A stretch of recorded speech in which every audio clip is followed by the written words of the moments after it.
Coming up, can the Titans make back-to-back finals unlike most of their Queensland counterparts?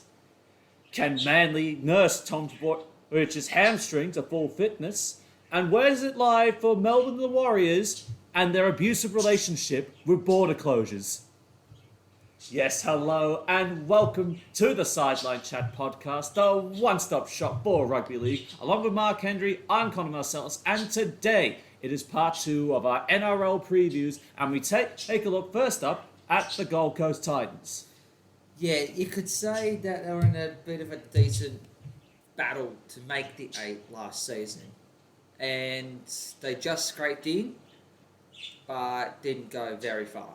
The Titans had probably the biggest amount of hype going into the 2021 season. Not only had they signed premiership winning forward Tino Fa'asuamaleaui, but they also pulled off probably the coup of that offseason, the prized signing of David Fifita on a $3 million deal over 3 years. Yeah, that was 2 massive signings by the Titans heading into the 2021 season. So literally everyone will be focusing on Titans to see how well they perform. And there was a promise on the Titans at the back end of the year as well, because not only that, but they also got Jamal Fogarty unearthed after an eternity he spent in the Queensland Cup, finally given a crack at the NRL.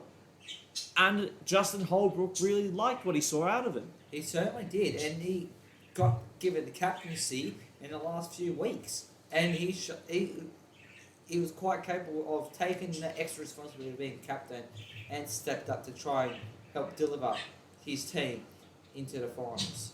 Now, the Titans started off... how would we grade their first 5 rounds, so to speak? Because I called it as they got ambushed by the Warriors, clearly. Yes. Knocked over the Broncos, flattened the Cowboys. But then when they ran into quality opposition like the Raiders and Manly... Well, I mean, the Raiders were sort of teetering on the edge a bit. Yeah. And Manly, well, they just flew out of nowhere because we'll talk about more of that coming up shortly. But their attacking brand of football, that end-to-end stuff. I mean, you just look back at some of the top 10 tries scored this year across the entire league. How many of them were scored by the Titans? There's quite a few of them actually. The Titans did, at the start of the season, performed really well. Like, you could say the first 5 rounds were quite successful, barring the Warriors' massive loss. The Manly loss, not the Warriors. That too, or even, that's what I meant, the Manly loss. Besides that, you could call it semi-successful. But Dave Fifita, he was unstoppable. He was scoring week in, week out. David Fifita was an absolute monster. And the fact that he is the top try scorer amongst the forwards category, this is unheard. This is like pioneer days with Frank Burge or Dave Brown were talking this amount of tries scored in 1 year of football. I think David Fifita, correct me if I'm wrong, he scored like a hat trick in a couple of games, a double in the next game. Yeah.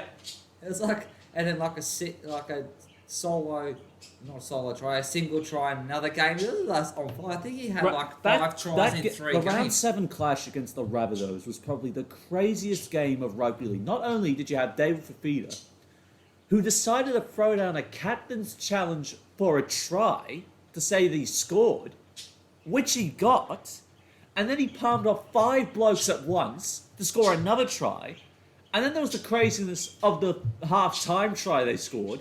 Then you had the Rabbitohs kick in the second half with Johnston, Marshall and Walker all getting their share of the limelight. Even though the Titans lost, that game was crazy. It was a quality game of football and one of the better games of the season. And like you said, absolutely crazy. It's hard to take your eyes away from the TV. Midway through, the wheels did start to falter a little bit because they got ambushed by the Sharks out of Coffs Harbour, and then they had 2 very narrow losses, both to the Storm and the Roosters in back-to-back weeks. They certainly did, but narrow losses means that they would put in good performances, but just couldn't quite finish off against quality opposition. I was almost ready to write the Titans off after Tom Trbojevic embarrassed them the second time round. Yeah. But they kicked in at the right time. They had 3 good weeks. When things started to get a little bit hairy and the whole league had to be relocated to Queensland, and in the final 3 shootout for the 8th spot, Sharks and the Raiders missed out, and they made it. They certainly did. But when that whole competition had to relocate to Queensland, that would have helped the Titans as well. They didn't have It to would have travel taken all their far. travel out of the equation. Well, they would have had to travel to like Townsville if they had to play. Like, If couple we look games at the up there. final 2 months of the season alone, from round 18 down to 25, all of those games in Queensland, and the Titans came away with about 5 wins and 3 losses. Yeah, so it was very, Roughly. Yeah, roughly. But that was a good performance. So you could tell that their travel without going interstate helped them a lot. And the furthest they probably went was. Oh, well, 4 and Rockhampton. 4, I'll actually say. If you factor in the round 16 win, then it's 5 and 4. Yeah, but the furthest they would have travelled was probably Rockhampton, Townsville. That's the furthest they would have had to travel in the last part of the season when the comp moved to Well, actually, Queensland. the furthest north they had to travel was the Sunshine Coast. Yeah, well, then there The you majority of their time was spent on their home turf, either as the home side or the neutral away side. Well, there you go. Even better. And that benefited them, and that's probably what got them over the line more. You could say the Titans fell into the finals, but really, who falls into the finals these days? No one. You have to work hard. And they almost made it to the semi-finals. That final against the Roosters is now an instant classic.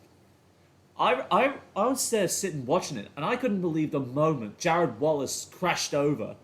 Late in the second half, the Roosters knock on their own line, and there's Wallace, 24-18, gives a try right then and there. You'd almost think, could the Titans actually upset the Roosters here? It was a very surprising, what you could say, late piece of drama, you could say. And unfortunately, Patrick Herbert, it looked like they were going to score, and the Roosters would have been knocked out in a huge upset, but Herbert, I think enough's been said about the fact that he should have passed rather than try and push it out for Thompson, but hey. But you learn from your mistakes, so. Oh, it was a very high pressure game. You learn all from your finals games mistakes. are high pressure, and he would have learned from that. Yes, he was absolutely gutted, not only for himself but for the whole team. He would have had the world would have come crashing down on him because once he didn't do that, he thought, "Oh no, I did the wrong thing here," and he would have felt that for like a day or so after. Exactly the point. Now, I'm not going to make mincemeat out of this. The best player, David Fafita, by far. Even though he got benched at the back end of the season, he was still playing well. In 22 appearances, 17 tries, 22 line breaks, 44 offloads, and 2,760 running meters. That is quite a good call there. For a forward. Yes. Even makes it even better. This is unheard of for a forward, so to speak. Yeah. It's unheard of. And having them stats for the season, like 17 tries and 22 appearances. When's the last time we saw That's forward? a winger. That's wingers' stats right there. Wingers score 17 tries in 22 games. And when's the last Not time we second saw- rowers. When did you see a second rower do that last? Like, seriously, I can't even remember. You'd have to go back 100 years to a time when we weren't here and this platform did not exist. No, Obviously. but yes. But no, it was a massive year for David Fafita, and hope he continues on into this upcoming season. Now, the Titans' recruitment is... I don't know how much to make of it, but I think there is one giant mistake amongst this all. Of course, cult hero and try-scoring great Anthony Don has retired from the game itself. Ash Taylor has moved to the New Zealand Warriors, where once on train and trial, now promoted to a full-time contract. Jai Whitbread left for the Lee Centurions in mid-2021 alongside Sam Stone. Of course, Whitbread's now with Wakefield, while Stone is still at the Centurions. Jamal Fogarty joining the Canberra Raiders in what I think was a very surprising mood. Jonas Pearson released to no end destination. Mitch Rain linking up with the Parramatta Eels, whilst Tyrone Peachey has joined the West Tigers. And on the Ghanaian front, they've got Isaac Liu from the Sydney Roosters, Paul Turner from the New Zealand Warriors, Aaron Booth from Melbourne Storm, and Will Smith from Parramatta. I think Liu, to really try and stiffen up that experienced core of the Titans leadership group, when you got young guys like David Fafita, the new captain in Tino Fasua or Malawi, which is very interesting choice. Yes. I suppose this is what the signal is. We're building to the future, so we're going to have this guy who we brought in from Melbourne and who had a very good year for us. We're going to, and if that what they say is true, that he's a leader in and around the training sessions, then all right. Well, if he's a leader in and around training sessions, he's going to probably more likely put that onto the field. Hence why Holbrook chose him To as drive the captain. standards. Yes. Because he comes from Melbourne, so they're thinking, if we name a Melbourne guy, a guy we got from Melbourne captain, who got drilled in that strong discipline that Bellyache's known for, then we'll build on that, and we'll try and build our culture, our success around that. Yeah, I totally agree with that. But will he be able to handle the extra pressure of being captaincy? I think he will. Well, he won a premiership and played for his state, so I see why not. Yeah, no. It'll be interesting to see how he goes, but he'll... Bloody dynamic forward. I don't mind Big Tino. No, he is... For a Queenslander, that is. True. But he's a good young kid coming through the ranks. He started off at a strong club. He's going to a club that you could say he's almost finished a rebuilding stage. Protest against me all you want.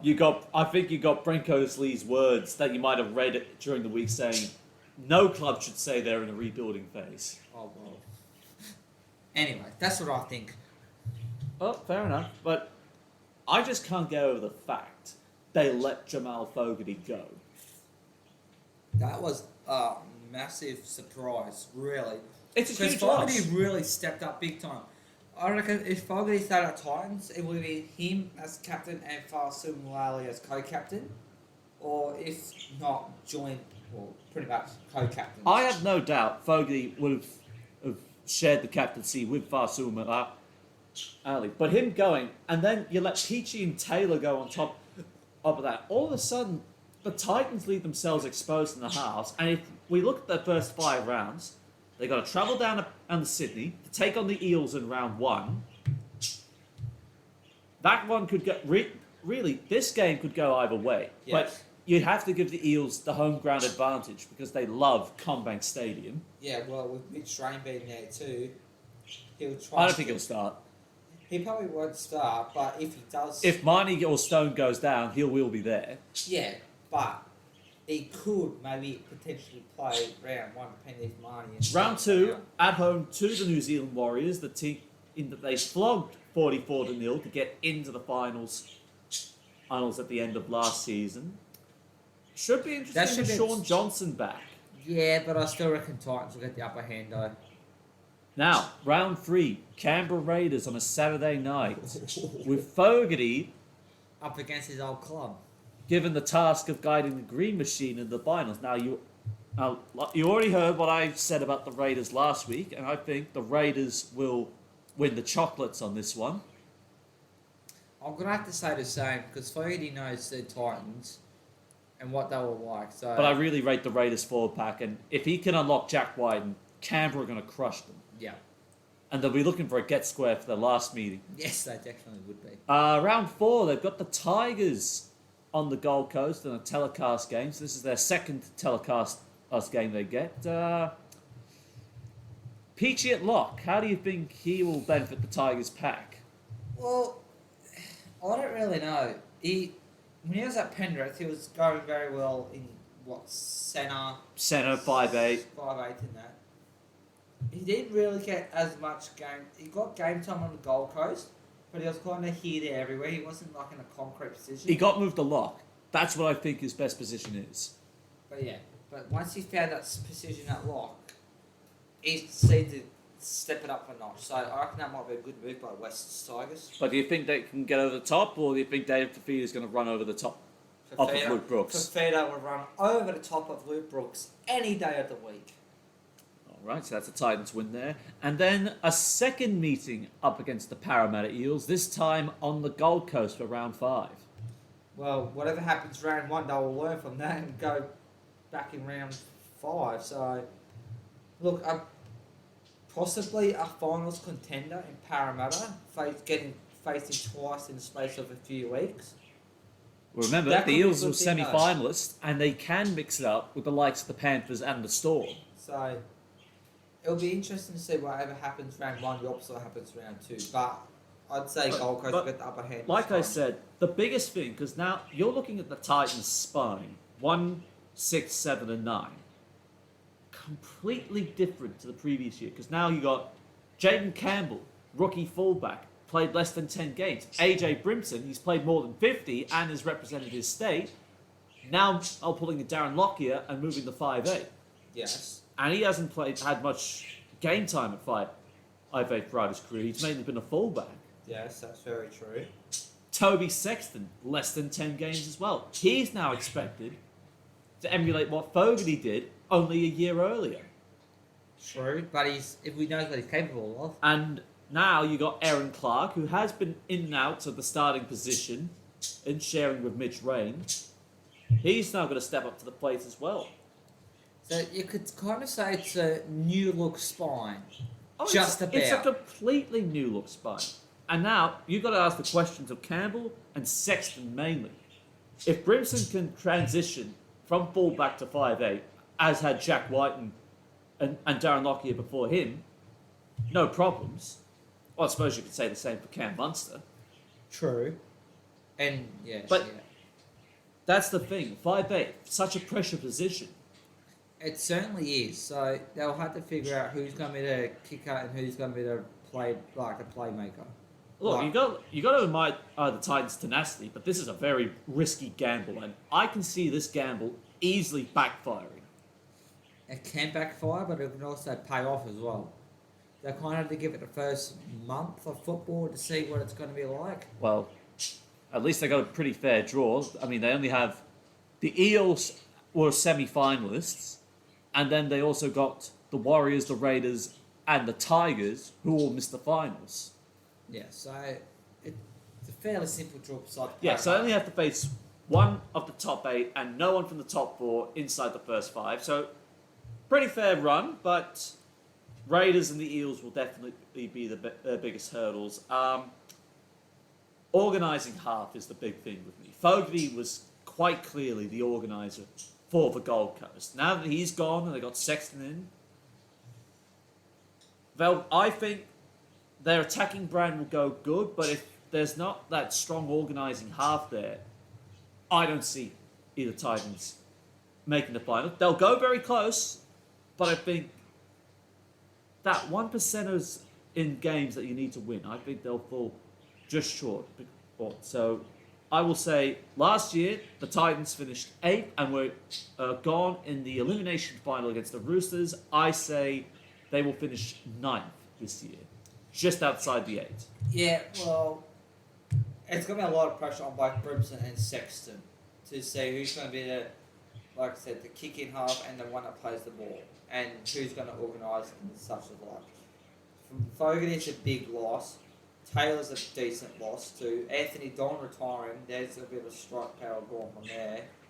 And Peachy, he's quite capable as well. I reckon they might slip down ever so slightly in 2022.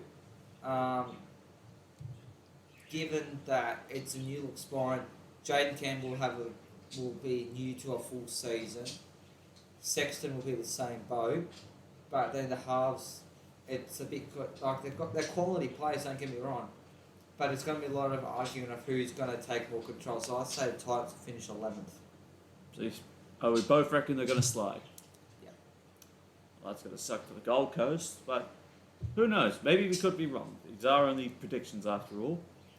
Now, because we spent 19 minutes talking about the Gold Coast, we've got to move on. And now, the Manly Sea Eagles. What can you say about their season? Like, seriously. Well, I just want to focus on the first 4 rounds because they were gone. Yeah. They were literally gone in the first 4 rounds. They got smacked about by the Roosters at the cricket ground, round 1, with Tedesco and Brett Morris having an absolute field day. They got touched up by the Rabbitohs. They got touched up by the Dragons. And then Penrith came in, and it was just like, what is this? I wrote them off, and I say a lot of people wrote them off after the first 4 weeks. But there's always that one voice at the Daily Telegraph, whether it's Buzz Rothfield or David Riccio, saying, don't write Desi Hasler off.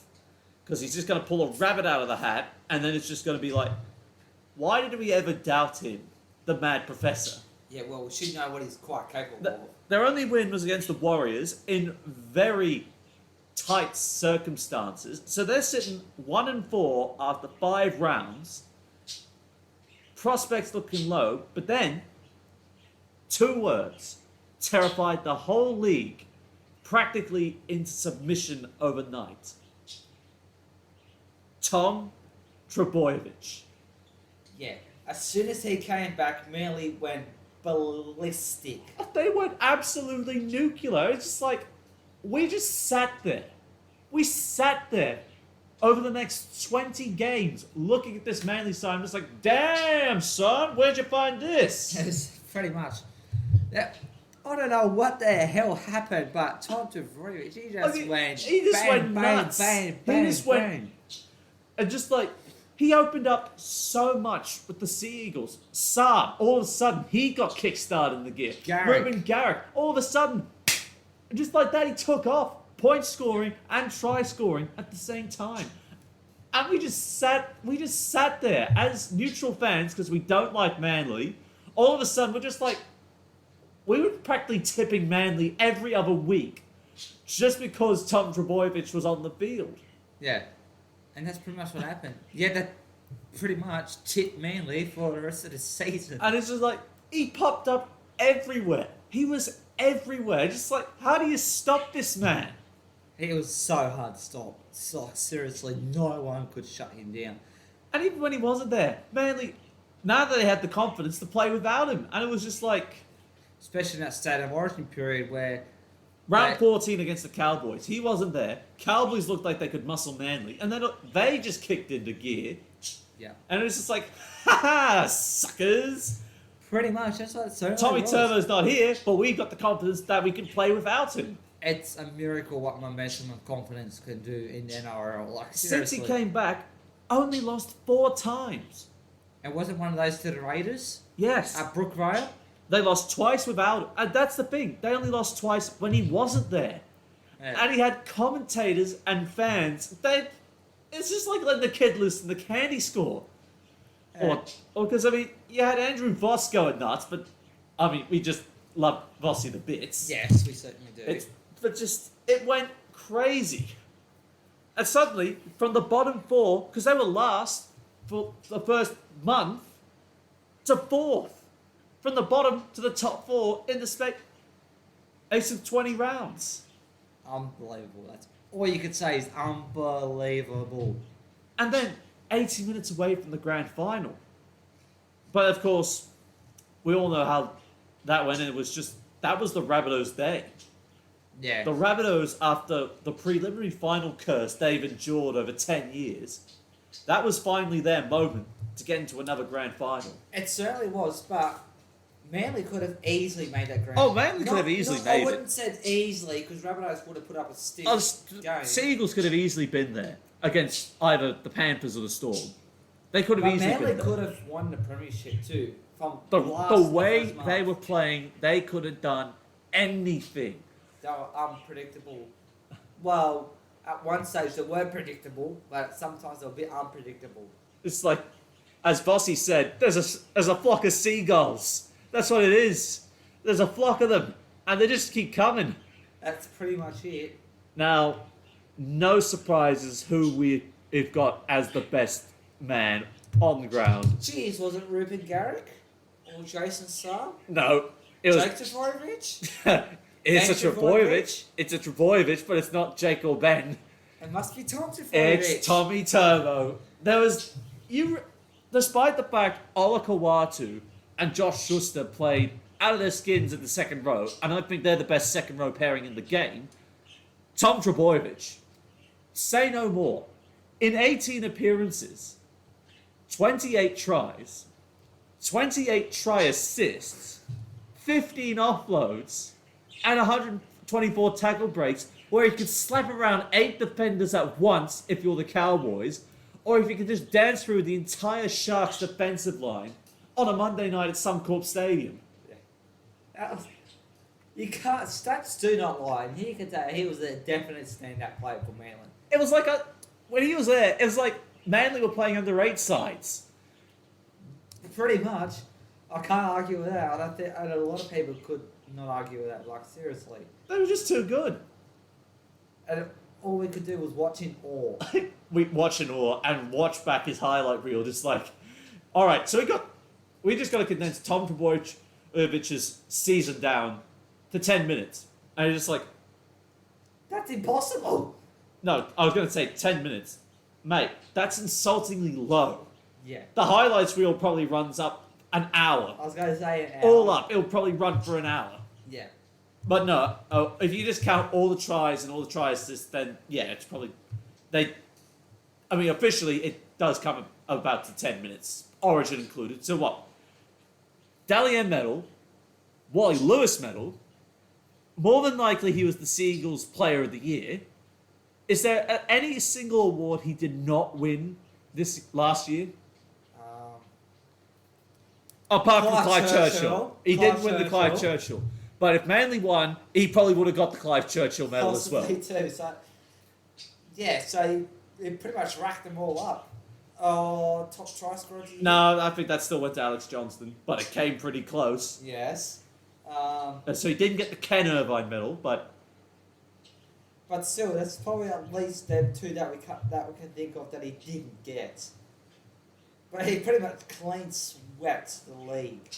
it was a clean sweep. 18 games? In 18 games. He was missing for the first 5, and then probably missed another couple after that, and Manly just shot themselves into the top 4. Yeah.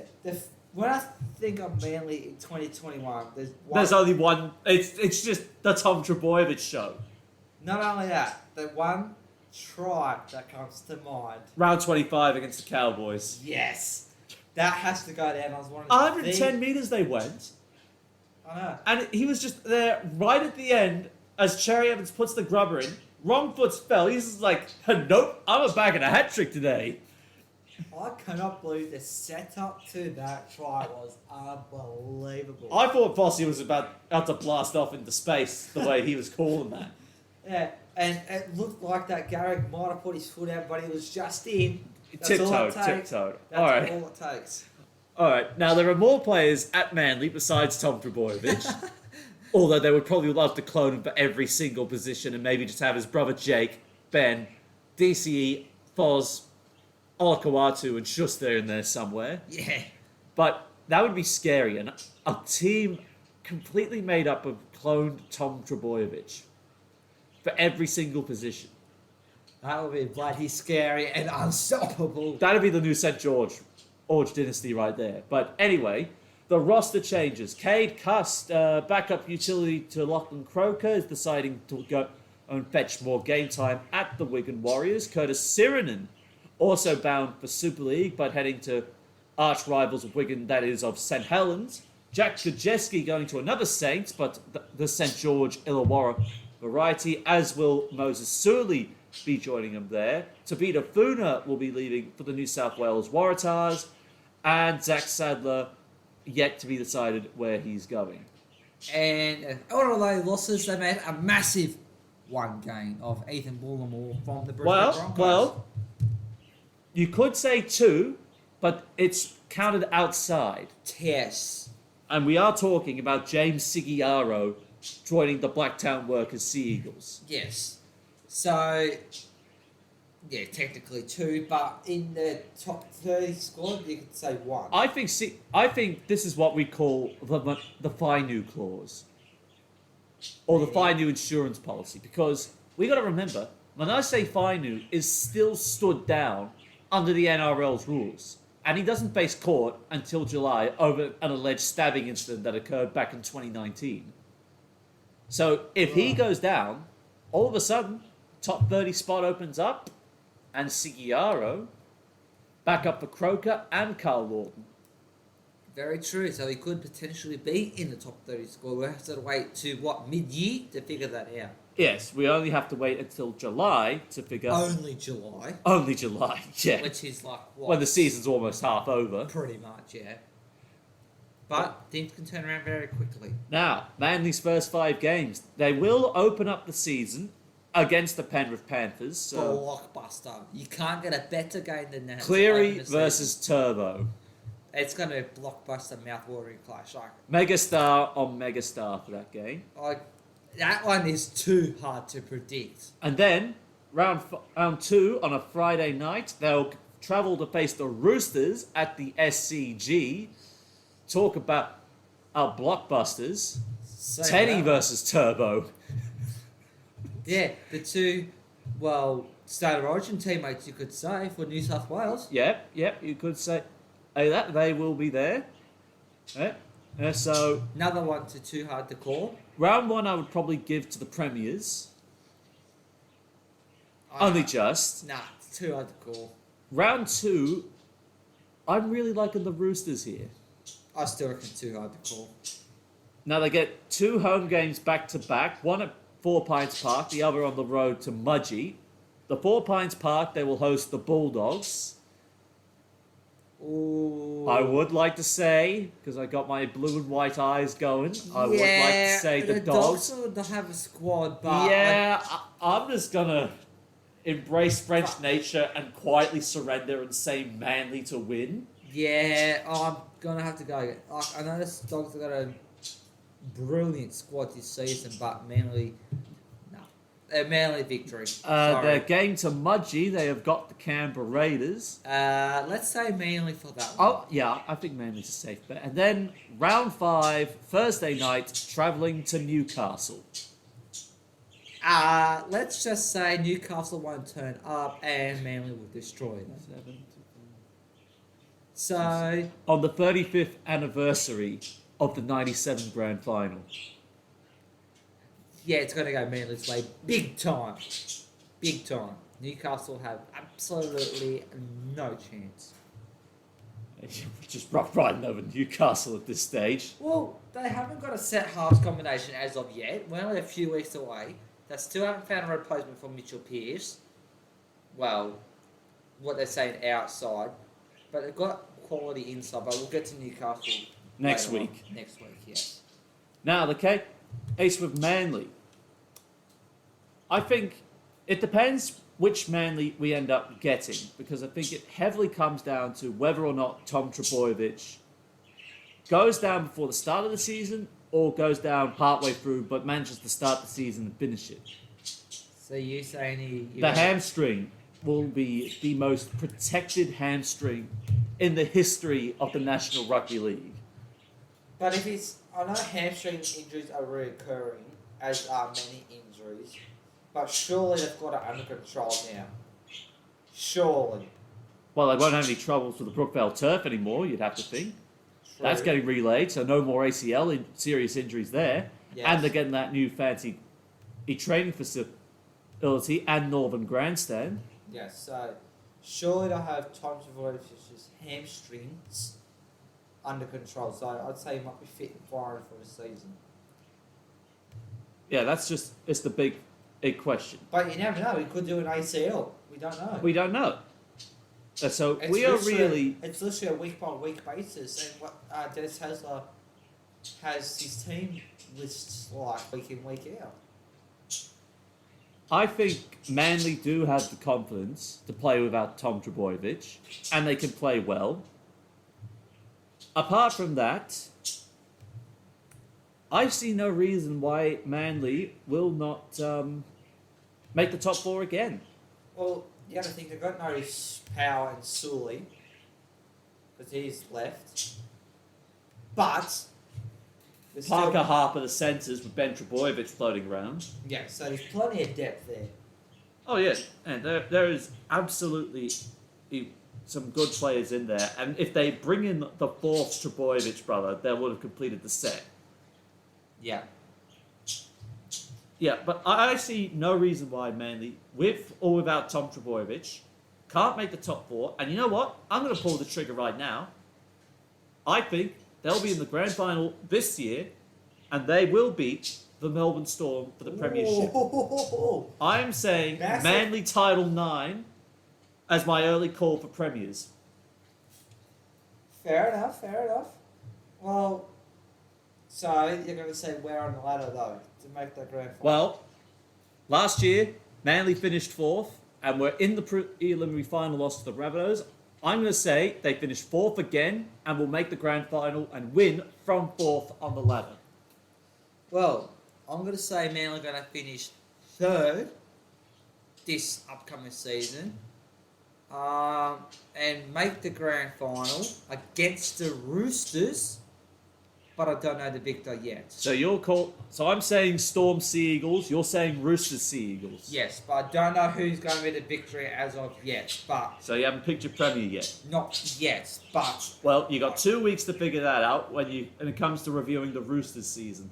yes. But yeah, it'll be But two we both agree Manly will be in the grand final. hopefully. So it's an all Sydney grand final for me. Hopefully in Sydney.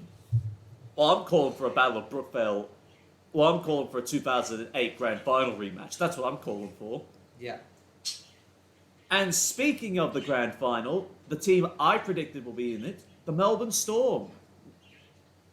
How would we rate Melbourne's season exactly? I don't know. And you can't say anything bad. Well, I mean, you literally can't. Because No. you look at Melbourne were nearly flawless. I mean, they had that hiccup in the first two, amongst the first 3 rounds when Parramatta and Penrith were able to knock them off early. That bloody Penrith game was a ripper of a game. I'm still can't believe how good their defence Mind was. you, I was watching it, but from another state. And the fact that Sevo got up over the top of Jennings for that final try for the Eels to secure that win in wet and greasy conditions. Yes. But other than that, But Sivo can get over anyone. well, Mostly. he can run through anyone. That's, I think, the more apt description. Yes. But this was history breaking for the Melbourne Storm. They had just won 19 games in a row, equaling a record set by Eastern Suburbs, set by the Roosters in a side that had Arthur Beetson in 1975. And they did it without Smith, Cronk, Slater. Well, that's even more the remarkable thing. The fact that their first full year without any member of the Big Three, and they achieved this record. So, you know what? Actually, that's the question. Does this 2021 Melbourne Storm side, do they now rank over the Big Three themselves? Interesting question and a big debate, you could say. A lot of people say, oh, nah, the Big Three are still the best. Well, I mean, the But Big others Three, will say, they won 3 premierships. Well, actually, they only won 2 premierships together because some of those didn't count. no.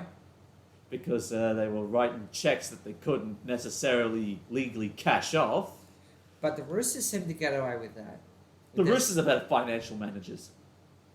underneath the Sambero. So no you one say. can't get a Sambero because the Roosters have already got it.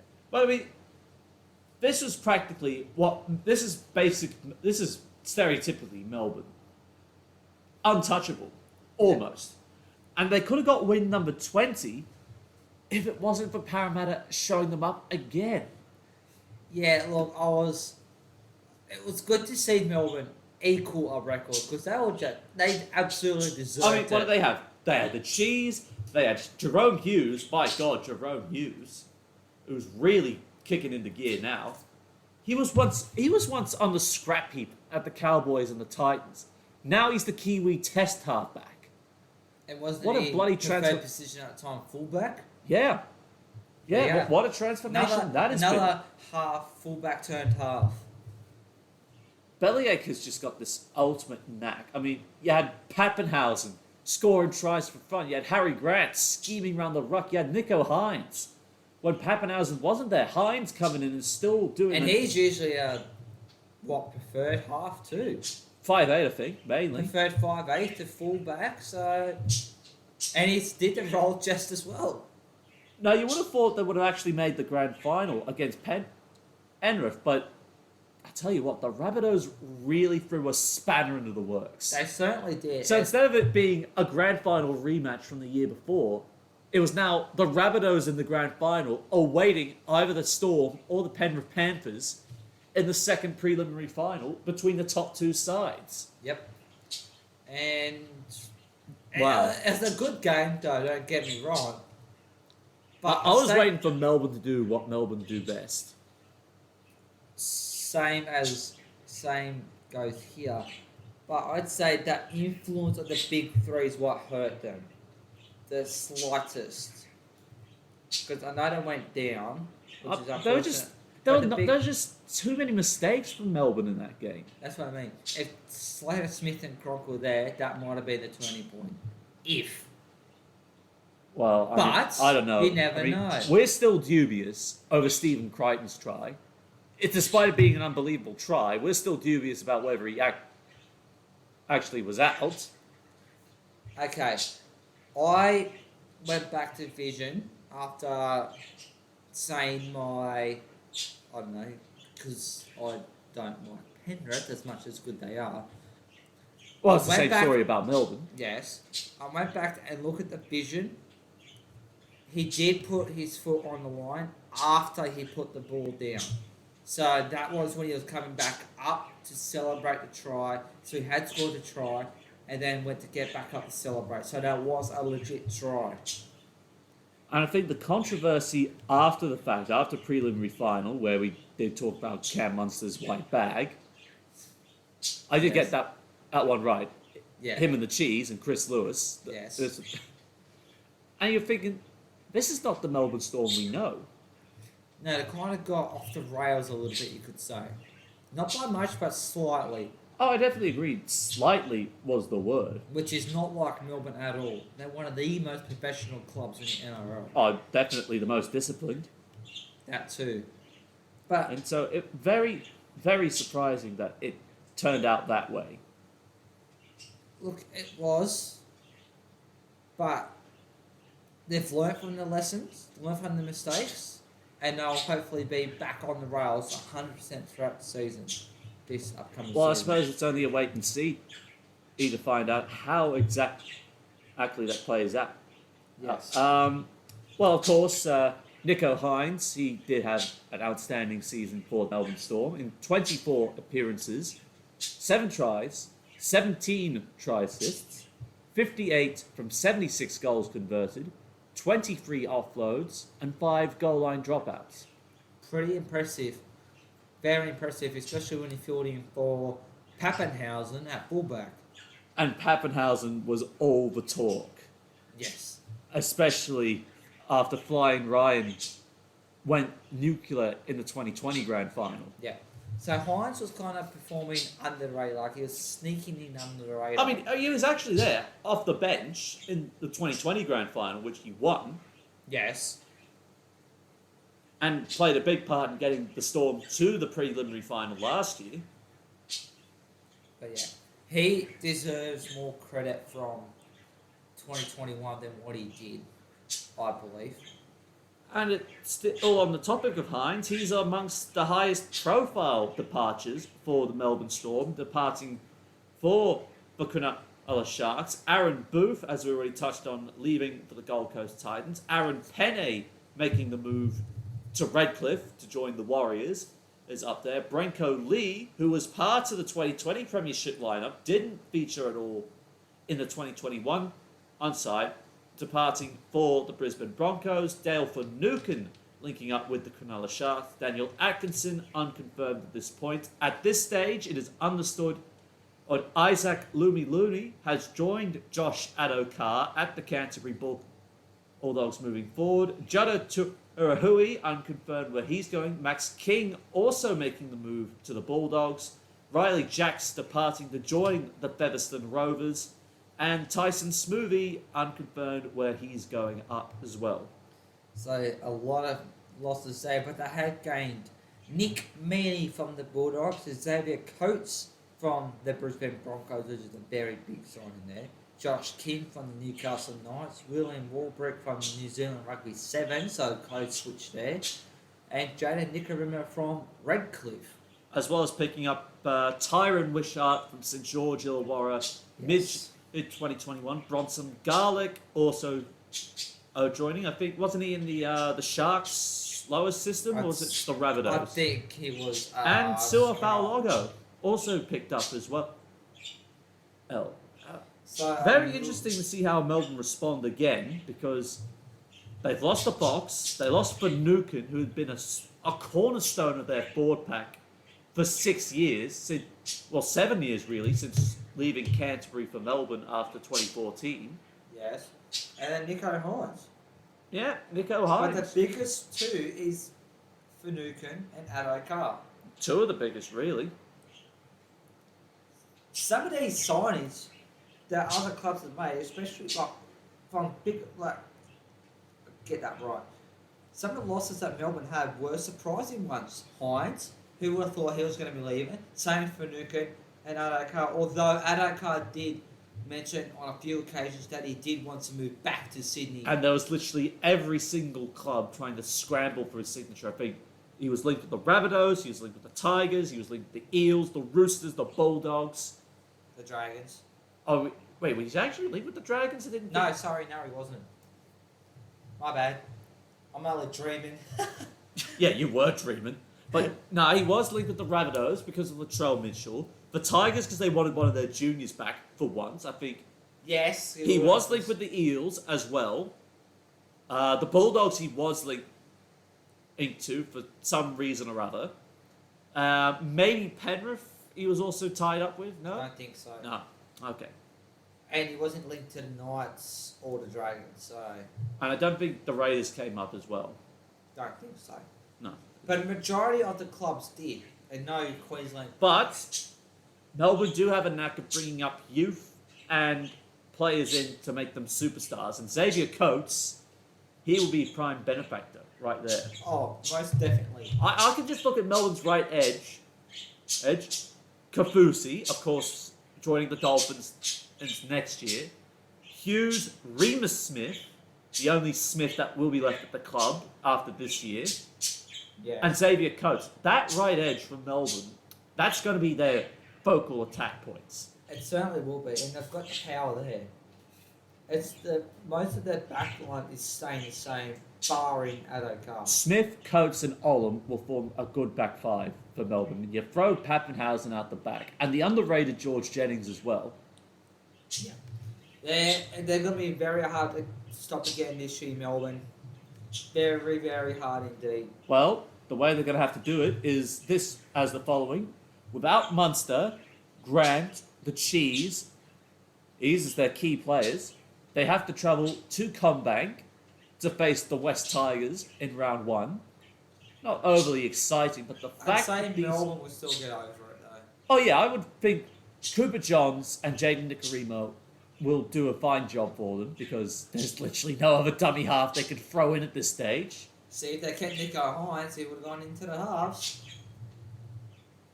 Round two, now they get a run of 3 straight home games from rounds 2 to 4 to make up for their abusive relationship with borders and government. Yes. That's a good sign to see. So, first up, they get a telecast game against the grand finalists. This in the Rabbitohs. That's going to be a bloody Minus match. Latrell Mitchell. We have to keep in mind Latrell Mitchell is suspended until it's still round going to 3. be a bloody spicy match, though. Well, I suppose, considering the fact that the Rabbitohs will be out for redemption after 50-0, and the Fox scoring 6 tries in quick succession. That was unbelievable. That was just nuts. Absolutely. That was just absolute nuts. And I'm expecting that will be one game, maybe not sold out straight away because it's a Thursday night in Victoria. So there's probably bound to be some AFL on. Still be a big crowd, though. The next two will be big crowds. First up in round 3, hosting the Parramatta Eels after being embarrassed twice by them last year. Yep. The only 2 losses. Ooh. I don't know. I reckon That game could go. This could still go either way, and the Eels could win 3 straight against them on the trot. they could, but with the home ground advantage Melbourne have, I don't think Parramatta will get over them. No. I could be wrong. I would say they beat the Tigers. They might get up over the top of the Rabbitohs, so I'm stormed for that one. But Yeah, that push for that one. I think the Eels might have their match still.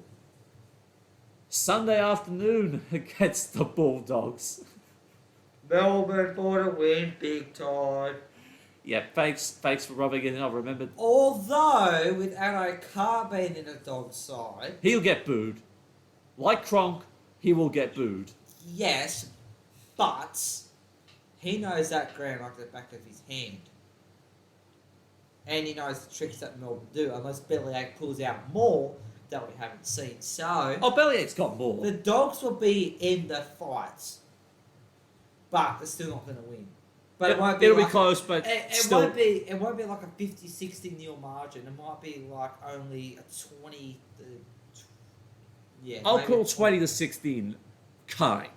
A 20 to 16 winning margin. Yeah, not a massive one. And in round 5, they're on the road to Wagga to face the Canberra Raiders at McDonald's Park. Yeah, goodbye. That's going to be a Storm win. Yeah, big time. And so, yeah, that's it. It's out of that. But I think other key dates, of course, they get a couple of home games in blocks. Blockbuster, preliminary final rematch in Magic Round. Round 10 against the Panthers. That's going to be a brilliant game. Hey, they say Magic Round for a reason. And then following that, twice in a month, they got to play Manly. Ooh. One at Brookvale, one at Amy Park. First at Amy Park, the second at Four Pines. Battle of Brookvale yet again. So they're going to travel to Fortress Four Pines in the second occasion. And I've already called it as it is. Even though Melbourne have already lost a huge swath of experienced players. Not only for this season, but for next season as well. Yeah, because the Cheese is going to be leaving them after this year as well as both the Bromwich brothers and Kafusi. Yep. 3 of which are going to the Dolphins, with the Smith going to Roosters. I think everyone's still going to be predicting that the Melbourne Storm are going to fall flat on their face. Nah. I don't see it that way. No. I don't think Melbourne are. Man, they're still going to be a top quality side.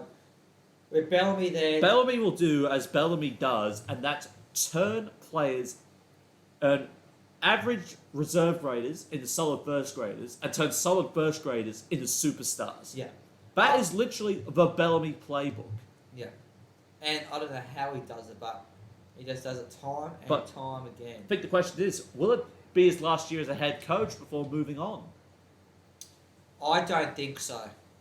So you think Bellamy's going to hang around because he's still got that 5-year contract where he can coach this year and then he can choose whether or not he becomes the general manager or he wants to continue coaching. I'll say he'll be coaching for 2023 to help develop young ones to come in to replace Kafusi. And then Bromwiches. groom his successor as well. Yes. So to replace those departing players, big departing players in 2023, he'll be there to help develop the younger ones to come in to replace them. Then after 2023, he'll be general manager. So you reckon, and Jason Wiles takes the reins in 24. Yep. All right. Well, last year the Storm finished first on the table and were knocked out in the preliminary final. I'm going to say, well, I've already said it already because I called the grand final. I reckon the Storm will finish first again and they will meet Manly in the grand final, albeit as the losing side. I'm going to say Melbourne are going to go second in 2022. They'll be up there, and as you already know, So- I've made the grand final prediction. So you got Melbourne second, Manly third. Am I guessing the Roosters first then? Have to wait and see. All right, well, you've got 2 weeks to figure that one out. My card's already out on the table. I got Warrington and Manly as my premiers, so cards Yeah. are... Well, that'll be grand final for the NRL, but don't have the premiers as of yet. And finally, of the NRL teams to look at, we have the New Zealand Warriors. Or can we even call them New Zealand anymore? They haven't been New Zealand for 3 years. And what did I say? They should be called the East Coast Warriors. Well, I would definitely think the Redcliffe Warriors has a nice ring to it because Well, now they're based at Redcliffe, yes. But because they were based on the Central Coast... Well, I mean, the Central Coast Warriors, then you had the Redcliffe Warriors. Yeah. Anyway. I mean... But with borders reopening, they could get home games from mid-year. Not likely, actually. Apparently, the rule is, even if you're fully vaccinated, you have to quarantine for 10 days on arrival. There are stages, though. Yeah, I don't think they're going to get home games again this year We'll either. go back to that one. So, the Warriors, ultimately, if we're talking about abusive relationships with borders and government, they are the prime example of it. Once again, forced to base themselves in Australia, and they did choose for the first half of the year to stay at Gosford before relocating north. How would you rate Nathan Brown's first year in charge? Wasn't brilliant, but it wasn't bad. So you could say about average. About Or average. just above average. Because there were some magnificent performances the Warriors did put in, but there was other times where they were absolutely nowhere. But they did lose a big player in the middle of the season too. Well, they did lose Roger Tuivasa-Sheck. That is absolutely true. He wanted to, it became a bit too much for him, understandably. For the Kiwi boys, for some of them, it would have been too much to be away from home for 3 years straight. But also the injuries to Townsend and that throughout the season were a bit... Well, Townsend was only a late pickup. True, but he got injured, so he played minimal games. So that didn't help their cause either. I'll tell you what, though, the Warriors were in the mix early. They started out like they could be in the mix for the top 8. The way they were playing. Like they have done in the past. And I backed Nathan Brown in to do reasonably well with the Warriors because he's walking into a better situation than he did at Newcastle. Oh, big time, big time. But midway through, literally after the Reece Walsh had that brilliant display against the Tigers, it just went south. It went south in big ways, like they got their asses handed to them, but it also went south just in marginal ways. Like in their 7-game losing run they had, I know it was the one. couple of those, they had a field goal loss to the Cowboys and the Dragons in quick succession, a try in it against the Knights, a try or so against the Sharks, and then there were just those 2 games against the Storm and the Rabbitohs where they just got absolutely steamrolled. Yeah, I was going to say, the first one that comes to mind with a narrow loss was the Dragons-Warriors game. But that game was a classic game, obviously being biased, until a certain something happened, and then it went... I'm hearing steak. I'm hearing steak sizzle on the barbecue. Are you hearing that steak sizzle too? No. I think there's something moving under the bed there. I think is that Jack DeBellin under the bed there, or is there someone in the wardrobe? I can't tell who's in the wardrobe at the moment, but I know somebody left their wallet. Oh, it's on the coffee table there. Dear. I was waiting for it anyway. I'm not giving that one up. No, you won't, and I don't blame you. But then I don't let you go with a wooden spoon, so... But that's not as big. Oh, I took it from your place. I was in a rush. I needed some up in the my stir fry with that I was cooking on the barbie. Oh dear. Sorry, where were we? Who were we talking about again? The Warriors. Oh yeah, the Warriors. That's right, the Warriors. Yeah, so they did have narrow losses, massive losses, but they also had like decent wins too. They tried to fight back right at the end with the 3 wins they had in quick succession, but it just plateaued after that narrow loss to the Broncos. It just absolutely plateaued. Yeah. Like there were no chance of making the finals after that. No way. They did try to come back, but they just couldn't get into games. Like they might start off right and just die off. They had a lot of half chances. I would probably think there's at least 5 games where if the results were reversed and they were on the winning side, they would be the 8. Yeah. But it just didn't happen that way. No. Just narrow moments, a try or so in it. And the last game against the Titans, That was that just complete shows how embarrassment. their season was. That was just complete embarrassment. The So- way they went out. Yeah. Like, the Warriors can do better. Oh, they definitely They've can. made the grand final once. They've only played in 2 grand finals. 2 grand finals. In less than 30 years of history, 28 we'll say, in 28 years of history, they've played in only 2 grand finals, which is actually it's better than most sides Better their than age. the Titans. That's the only team we can judge it on, because you think of every other team, they've played in at least 3 or 4 grand finals by this time. Yeah. But in saying that, it just shows how the season was. Well, they had challenges again.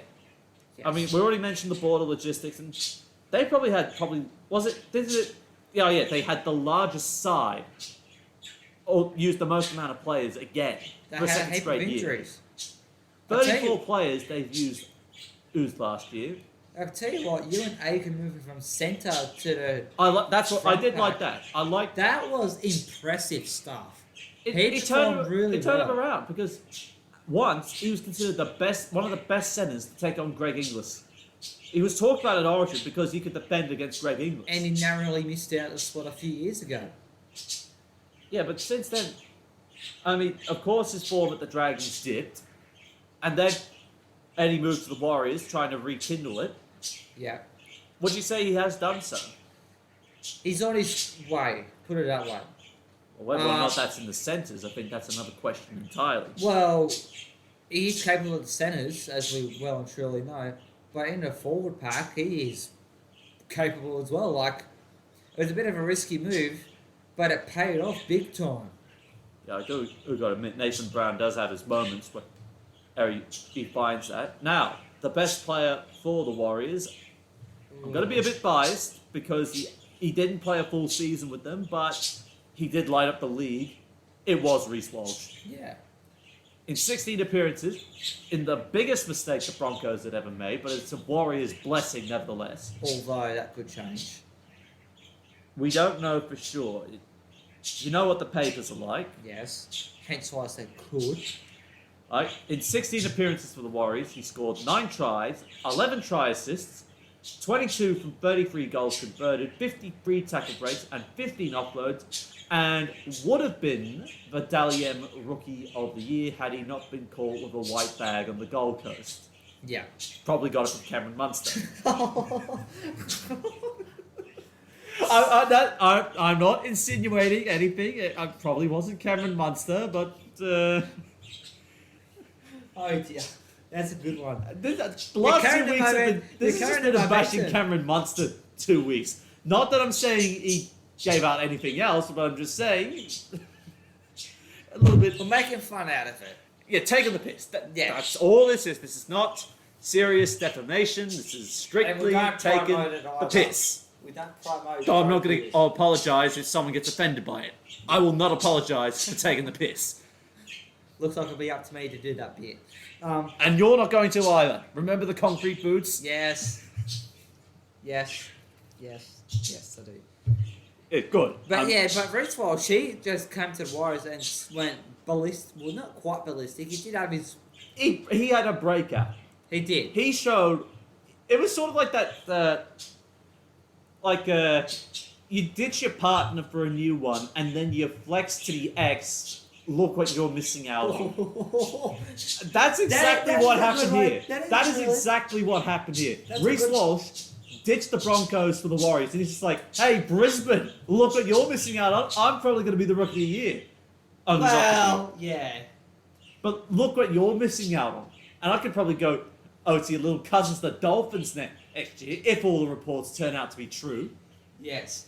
But didn't the Warriors happen to beat the Broncos when Reece Walsh went across to the Warriors? Or am I Revenge win, I wrong? suppose. Huh? Revenge win. Yeah. Yeah, so how ironic was that? If there was any irony in it. Well, there was. Oz irony. But yeah, I have to agree with you. He performed really well. Like he had some in his first or second game with the Warriors. He did. He wasn't happy with himself. He was thrown into the deep He made a end. couple errors that he wasn't happy with himself, but he learned from those mistakes and barely made some sins. Well, I think it was Brandy Alexander in commentary in that Tigers game, the first one, that said he threw the same he threw that one cut-out pass once and it didn't go well. Then he threw the same pass again, and this time it actually stuck for a try. That's the sort of guy I just like. Memory of a goldfish, just sort of doesn't remember the last play, does the same thing again, and gets a better result out of it. Yeah, and you're in the middle of a bloody intense match. Like, seriously. You'd be focusing on what's happening in front of you, not what happened before. That across any game of NRL or any kind of sporting match. Now, while Walsh's future is up the air, whether he's staying or going, these are the players we definitely know are going in 2022 or have gone. Chad Townsend, who did jump over from the Sharks partway through last year, ended up joining the North Queensland Cowboys. David Busatua, once the best try scorer in the NRL, has now left to join the Leeds Rhinos. Hayes Perham left halfway through 2021 to link up with the Parramatta Eels. Whilst Jermaine Tanoa-Brown, surprisingly, has joined the North Queensland Cowboys. Kane Evans also choosing to go to the north side of the world and linking up with Hull FC. While another another three really. First off, Carl Lawton leaving for Manly mid-2021. Ken Mamalo joining the Tigers mid-2021. Roger Tuivasa-Sheck joining the Auckland Blues halfway through 2021, leaving the Warriors behind. Leeson Armour retired. Paul Turner joined the Titans. Peter Hiku also left for the Cowboys. And Sean O'Sullivan joined the Penrith Panthers.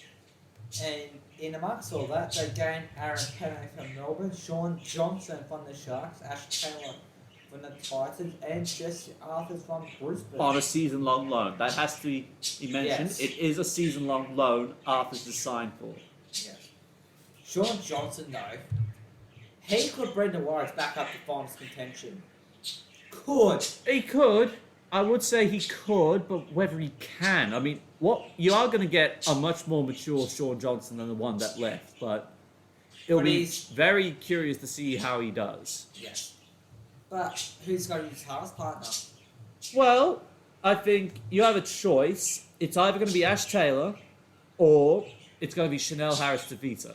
Or... it could be Cody Nikorima. Yes. So there's options there. There are options, but I definitely think Harris-Tavita is the future of the Warriors. And it will definitely give Reece Walsh a big boost to have Johnson back. It certainly would.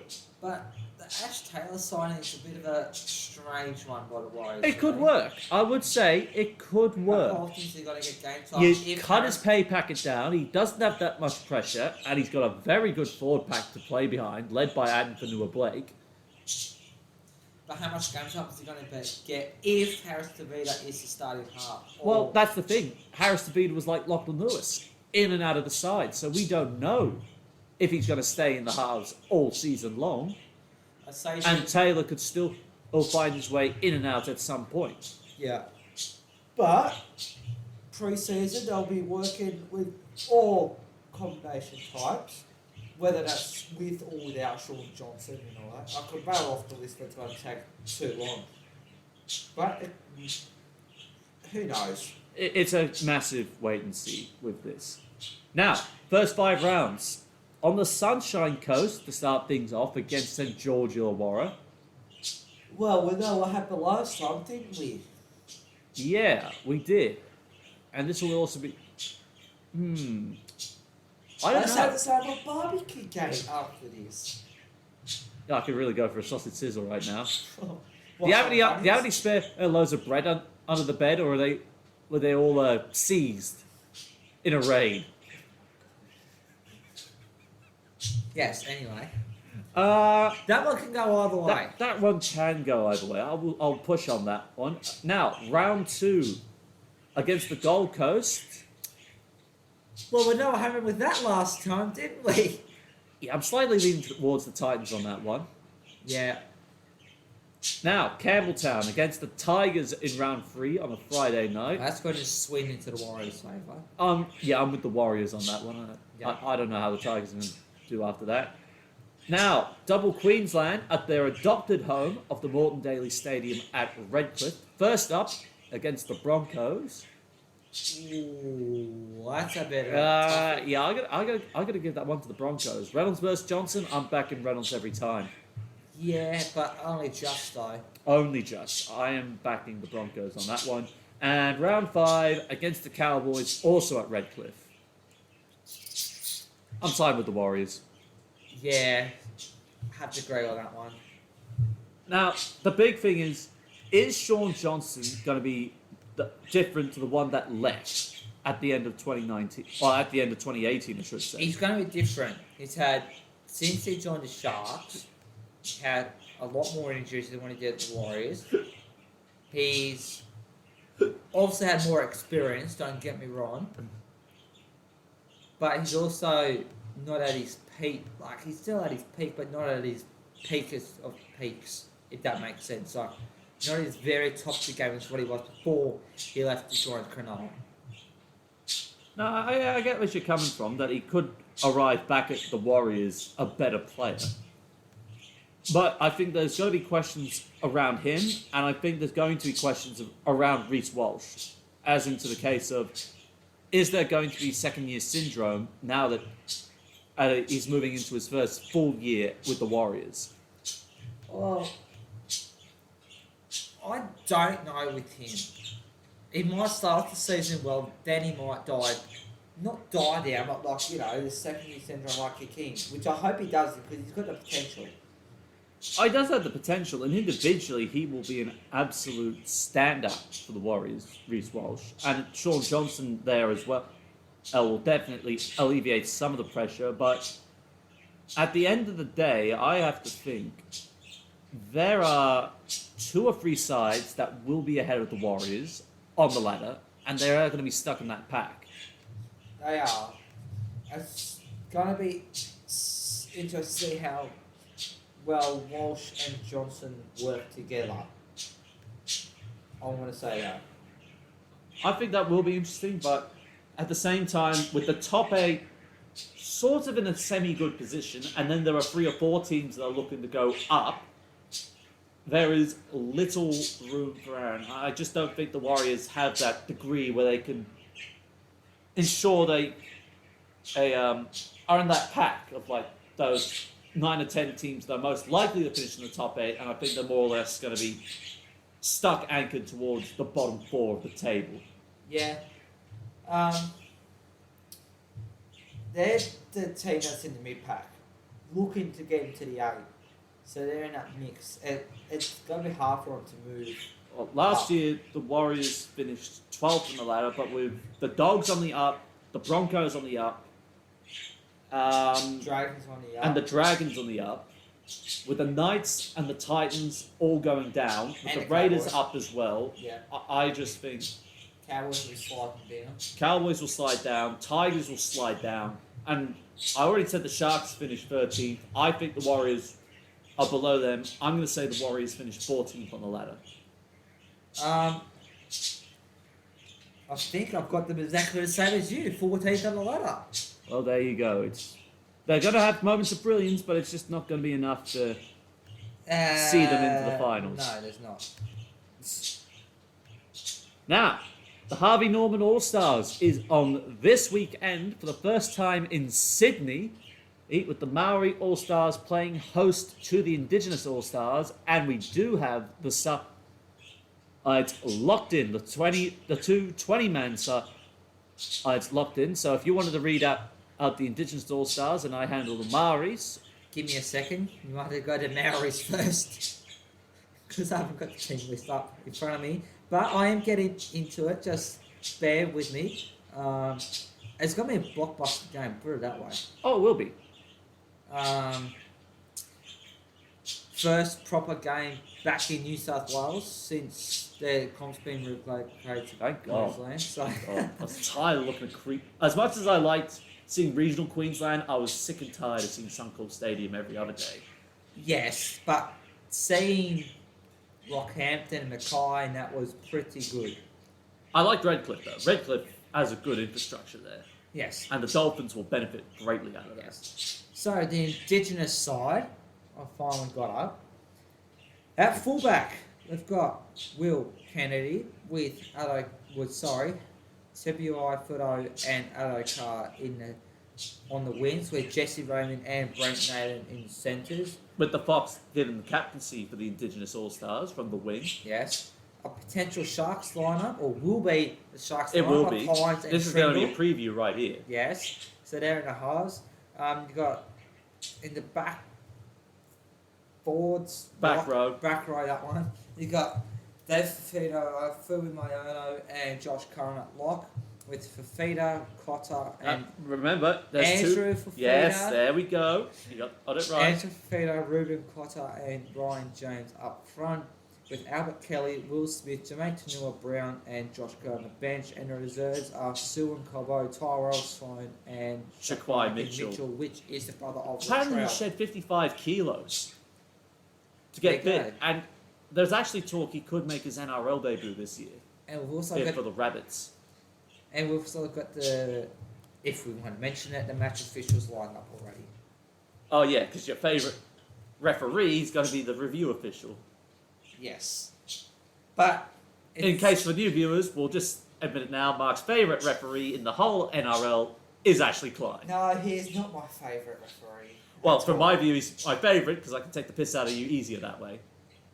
Yes. Meanwhile, the Māori All-Stars lineup, we got Jordan Rapana at fullback with Morgan Harper and Patrick Herbert, the wingers. Up is in the centres, it is Dylan Walker and Remus Smith.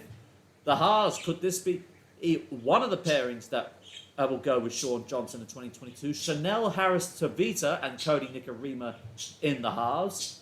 In the forwards, we have Jazz Tabunga at lock forward, locking behind Kenny Bromwich and Britton Nakora. And up front, we have the captain Joe Tarpany, Aaron Clark, and Panthers Premiership winning prop James Fisher-Harris. And off the bench, we have Isan Masters, Royce Hunt, and TC Rabati, Kevin Proctor, Tukapa Ahau Tafua from the Roosters, Well Jaden Nikarima, and Wiramu Grigg. And the coach of the Māori All-Stars is David Kidwell. And the coach of the Indigenous All-Stars is Laurie Daly. Yep, that's right, Laurie Daly. Laurie Daly. It's been a while Well, since this I've is mentioned that name. Well, this is going to be a very interesting All-Stars lineup, but the quality of the product, even though there are a lot of big names missing from these two sides, I think Ponga. Kalen Ponga and Joey Manu for the Māoris, they will not be there. I think the word is Manu's still recovering from surgery he had in the off-season. Whilst on the Indigenous side, no Latrell We Mitchell got no because he's cheese either suspended, too. no Jack Wyden, no Cody Walker, no Jamal Fogarty, no Katoni Staggs either. Yeah. And there's also no Brandon Smith for the Maori side. No Hughes for the Maori side. Maori side? Well, Yes. I think a lot of clubs, put it this way, there are those, like the Maori Rugby League chairman, who blasted the Roosters for not releasing Joey Manu for the All-Stars clash, and basically accused the Roosters of being bigger than the game between two cultures, of course that being the Aboriginal and the Maori culture. Yes. But at the same time, I think a lot of players were nervous, especially because of, Omicron has spooked a lot of clubs, for instance. Yes. And so they were a bit nervous of letting players go for this, you'd have to say. Yeah. But I think we should still be grateful that the All-Stars game is going ahead and it's not going to be cancelled or postponed No. for a later date. And as I said, the first game in New South Wales since they thought they got relocated to Queensland, really. Mm. I know, I remember going to, I know we're going off topic, but I think it was one of the last games in New South Wales. It was the Rabbits versus Cowboys game at McDonald Jones Stadium in Newcastle, and that was the last NRL match I went to. Yeah, that's true. Oh, because I think that was the last Friday night game, because I think it was, Sharks and the Warriors at Cogra, that was the I last. think that was the last one. And then they relocated the entire premiership to Queensland. Yeah. But now somewhat back to normal. Hopefully back to normal. I think it will be back to normal. I think we might have to be prepared to see games getting cancelled because. Or I wouldn't say cancelled, say postponed. Well, no, I think cancelled should be in the conversation. I think we should be prepared. It will be in the conversation, but on behalf of just look at, we're going off topic again, it's cross-referencing the A-League soccer. They've been putting postponed match into midweek games, so we might see that with the NRL. It could be the case, but it would definitely make our job a lot harder. It certainly Considering will. most of the time we record on a Wednesday, if not, we record on Thursday and we upload on those 2 days. Although some of the times I do often edit and upload it pretty late, so it might actually be midnight Thursday by the time some of them end up. So. And you've got people like me that don't put it up until like 2 days before the next episode. And I suppose there's the other problem. Our work and study schedules might get in the way of effectively covering it. Of course, we do try our best. Yes. And so we'll put it out there. Now, getting back on topic, this is going to be very interesting in lineups right here because I think There's a lot of young guns coming through. Key men amongst his lineup. I think Nico Hines for the Indigenous All-Stars is the key because he's the Sharks' bargain price signing. A prized bargain. He's like $450,000 he's on. his value's gonna go Well, I mean, next contract, he's probably going to be asking $800. easy. I wouldn't be surprised if they try and upgrade, the Sharks try and upgrade him before his contract runs out. No, they will, surely. But I'm looking at the Indigenous backline. I'm seeing the Hammer, the Fox, Will Kennedy, who we already said was the Sharks' best player on the ground. Nico Hines, best player for Melbourne. And now really starting to flourish is Flex's combination with Braden Trindle. Yeah. And just looking at that Indigenous forward pack, you got Fafita squared. Ryan James, 5 years ago, was considered an Origin bolter. Could he be a bolter again? Although at his age, I don't know. Then you got Tyrell Fuimeono and Josh Curran, very versatile forwards, underrated. And then you got the interesting selections of Tyrell Sloan and Shaquai Mitchell. Yeah.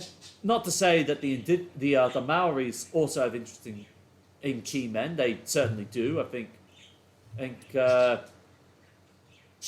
James Fisher-Harris for start. Very good Yeah. odd forward. Surprised he didn't get the captaincy though. Well, no, I think Kidwell made his decision, and I think we do have to respect his decision. Oh yeah, obviously, but If it was to come down to it, halves. yeah. I think Hines and Trindle have got the wood over Harris, DeVita, and Nicaragua. Funny thing is, if Sean Johnson goes down, we could see Harris, DeVita, Nicaragua in the halves at maybe one stage Well, this season. we don't know. We don't know, We but don't we could know, but potentially see the lineup. when of you got them in the halves. Fafita, David Fafita, and a backline like you do, I got to give this to the Indigenous All-Stars on a 1-6 margin. I Yeah. think it's going to be very, very tight, but I think Hines and Trindle, with the backline they do have, I think the Indigenous All-Stars will claim victory for once. Well, I'm going to say Indigenous All-Stars as well. And win it by a mere...